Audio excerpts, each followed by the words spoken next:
Hey guys, Nishquick here. So as many of you guys know, I love the Legend of Zelda series. And one of my favorite things about the Zelda series are the dungeons. They're like the story checkpoints, so to speak, in the games that test your combat and puzzle solving skills that you've learned throughout the game. You're put in very interesting and ominous areas and are expected to puzzle your way out of this gauntlet with the help of your items and your gear.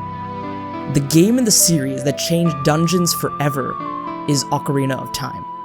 Being the first 3D entry in the series, it really expanded on the idea of what dungeons in the Legend of Zelda series can be, and the first dungeon in the game truly reflects what was capable on the N64 with the hardware available.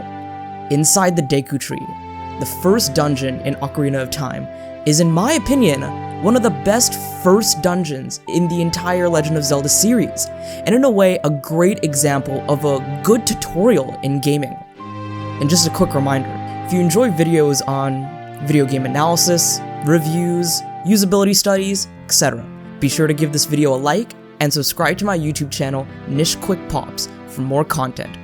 Also, hit the bell icon to know when my newest videos go live. And without further ado, let's get started and analyze inside the Deku Tree. So before I even analyze the dungeon itself, let's take a look at what you learn before the dungeon.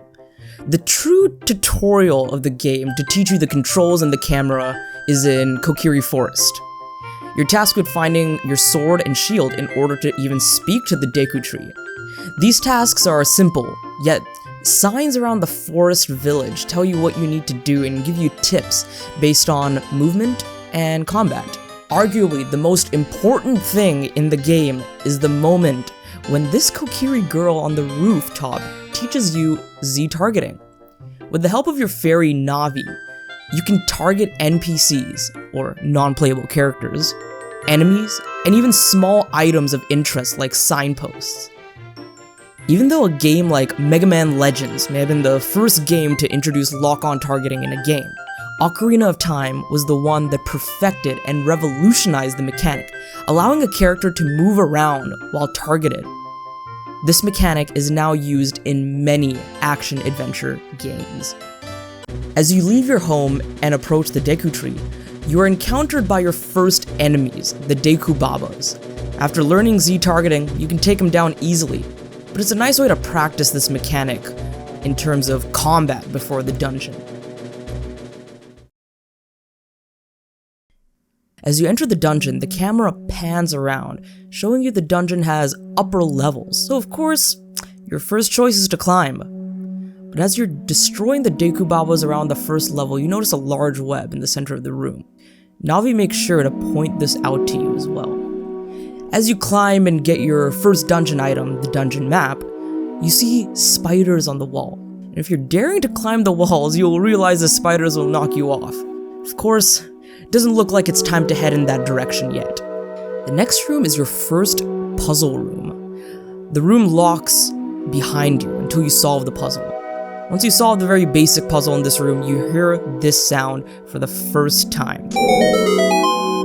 It's always great and rewarding to hear this, especially later on in the game, when the dungeons and puzzles get even more difficult and tough. The next room is cool too, since you have no way to get back to where you came from after jumping off this platform. But once you get the slingshot on the other side, you can shoot the ladder, climb back to the exit. My point in mentioning all of this is to show how Inside the Deku Tree introduces you to the basics of using items, solving basic puzzles, and traversing through labyrinthian dungeons. Once you get the slingshot, you can knock off the skullwalchulas, yes, that's what they're called, blocking your way, and progress to the top. You can also get the compass, solve a basic torch puzzle, the first of many in this game, and find your first golden skulltula. But once you're at the top, there's nowhere to go but down. But why would you want to go back down? And then, you remember, the web at the bottom. What if you jump down right on top of the web and break it? Doesn't hurt to try.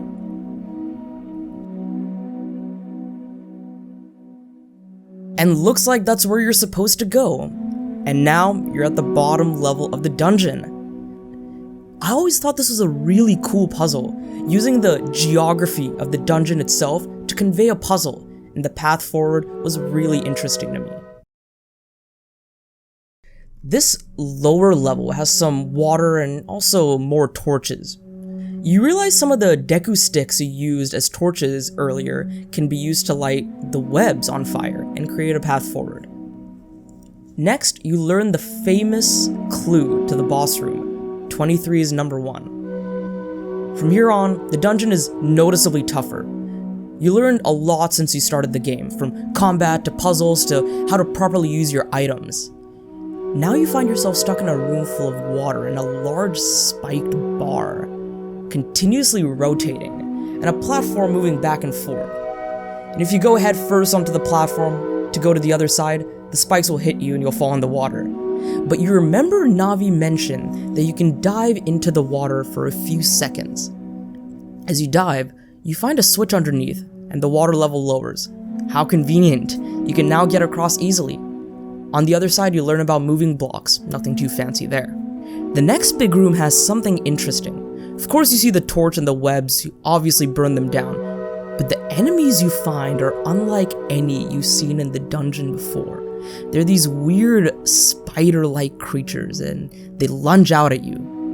This, in my opinion, is some of the most interesting foreshadowing in the game, and it foreshadows what's to come in the near future with this dungeon.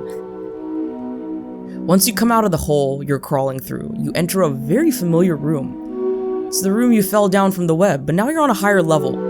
This puzzle is really cool and tests the player's knowledge of the mechanics in the game.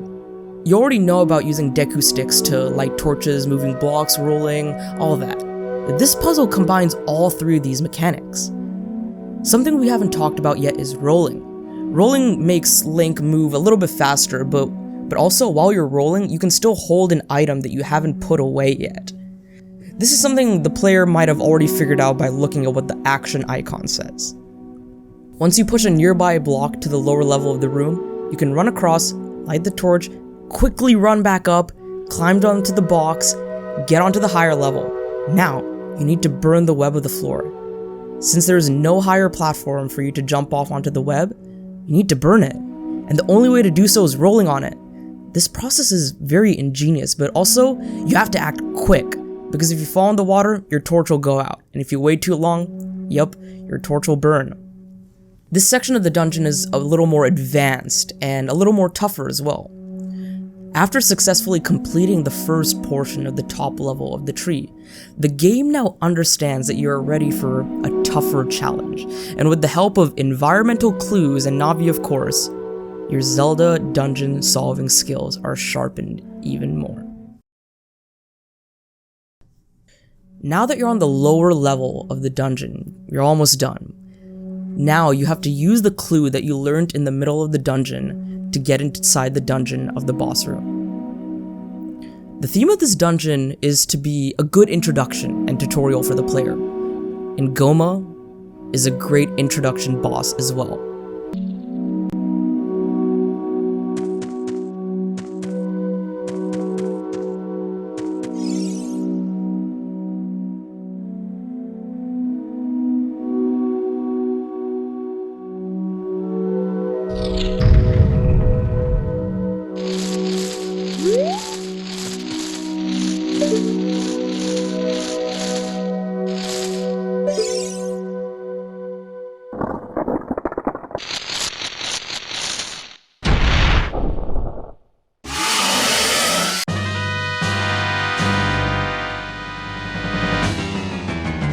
Not super difficult. Once you realize you must hit her eye when it turns red, this was also hinted at before you start the fight, it's a fairly simple yet well-designed boss. Most of the bosses in Ocarina of Time require you to use the dungeon item that you found in the dungeon to make it easier to take them down, and Goma is no different. With your lock-on targeting, you can easily target her eye, slingshot it when it's red, and wail away at her once she's down. Also, you might be paid a visit by some familiar enemies from earlier in the game, who now you realize are Goma's babies. With the boss defeated, you have your first taste of what the gameplay of Ocarina of Time is like. By this point, you're either eager to keep going, or bored out of your mind. Hopefully, the former and not the latter. From what we've analyzed today, I've really realized that Zelda dungeons have a progression of difficulty and complexity in their design. But as a first dungeon in the game, the Deku Tree does a great job of introducing the mechanics and features available in the game.